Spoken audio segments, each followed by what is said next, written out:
Don't skip. No man is free who is not master of himself. Epictetus. In the quiet moments after a setback or during sleepless nights, it's easy to feel like you're alone in your struggle. Modern life asks us to be strong, to keep chasing improvement and success, but it rarely teaches us how to persist when plans stall or how to get up when we're knocked down. Most people live with a gap between what they dream and what they actually do, waiting for the perfect time, the perfect energy, or a miracle to push them forward. If you've ever found yourself stuck in plans that never become action, or weighed down by fatigue, disappointment, or even self-doubt, you're not alone. The truth is, lasting success is not the result of one grand event. It's built quietly and patiently from small actions, daily discipline, and the simple choice to begin, especially when it's hard. In this article, we'll explore 8 Stoic lessons about the power of daily action and the essential ingredients of real, lasting achievement. Stay with me through Lesson 8 because by the end, you'll see how each step leads to genuine change. Leave a comment below. I own my 2026.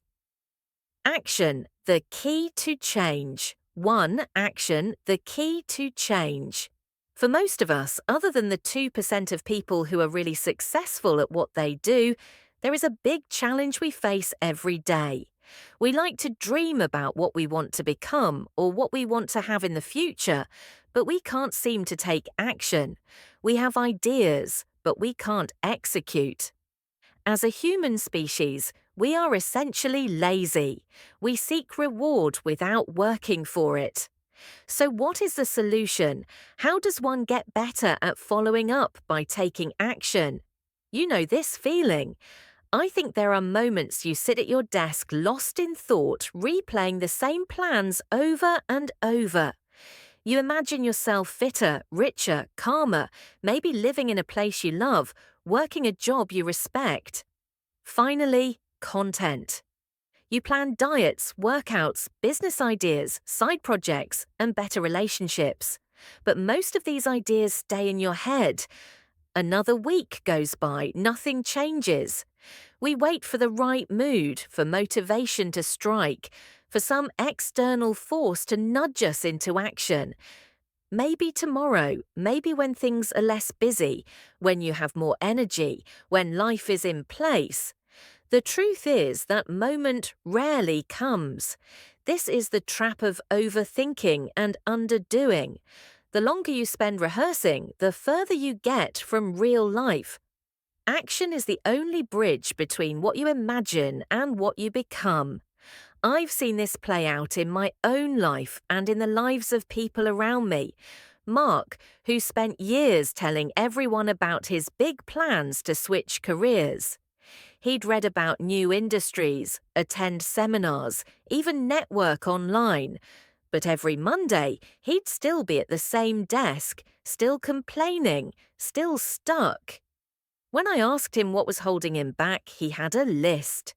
Not the right time, not enough money, family obligations, lack of confidence. It sounded reasonable, but in reality it was the same old fear. Fear of discomfort, fear of the unknown, fear of looking foolish, fear of failing. It's a paradox, isn't it? The more we want change, the more we sometimes avoid the only thing that will bring it action.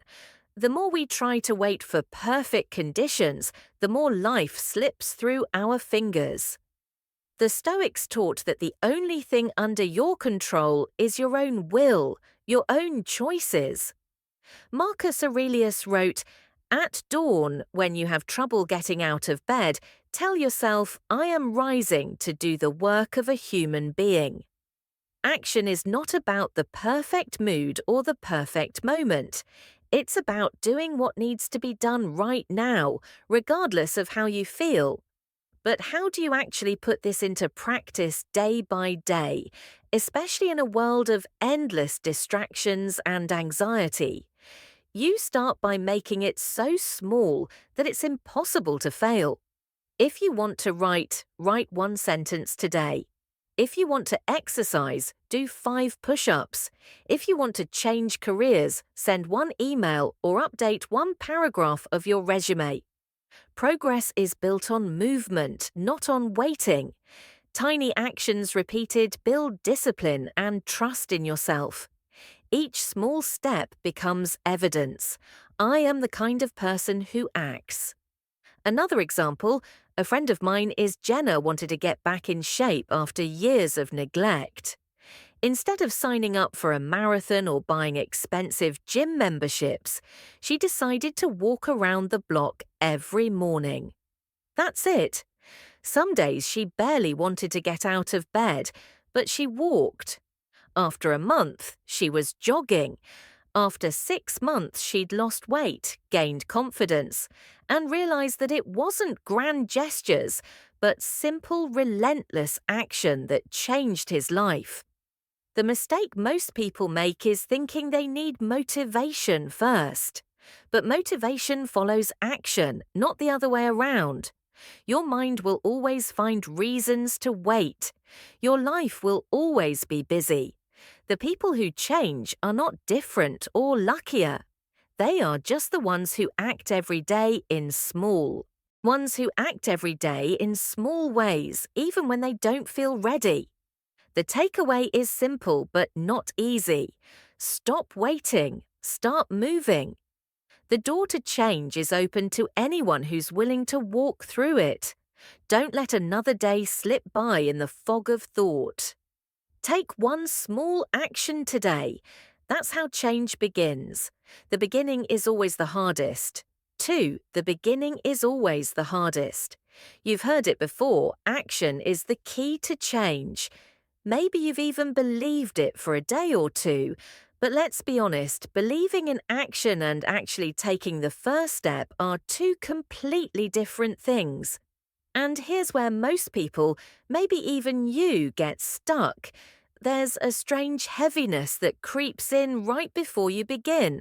It's a quiet wait, an anxious pause when you're about to sign up for the class, send the message, start the workout, open the blank page. You want to move, but your mind is busy coming up with reasons to wait. You don't know enough yet. You're not ready. This isn't the right moment. You'll look foolish.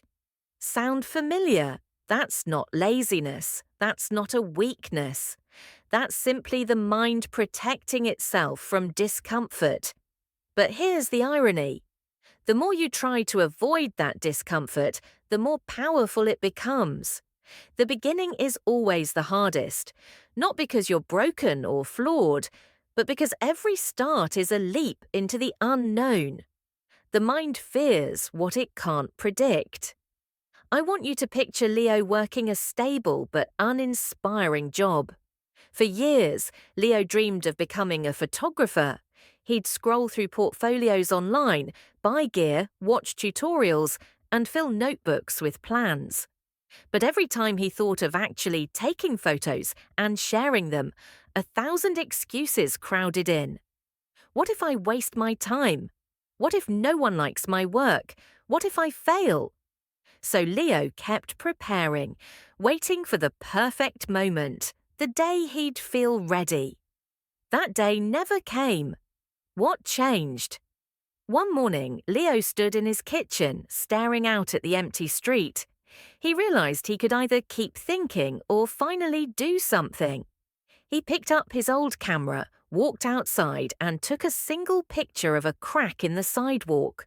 Not a masterpiece, not the portfolio shot, just a small beginning. But at that moment, the tension inside loosened. He uploaded the photo that night. One friend liked it. That was enough. The next day, he took another photo, just one. The fear was still there, but it was a little quieter. This is how it starts for everyone.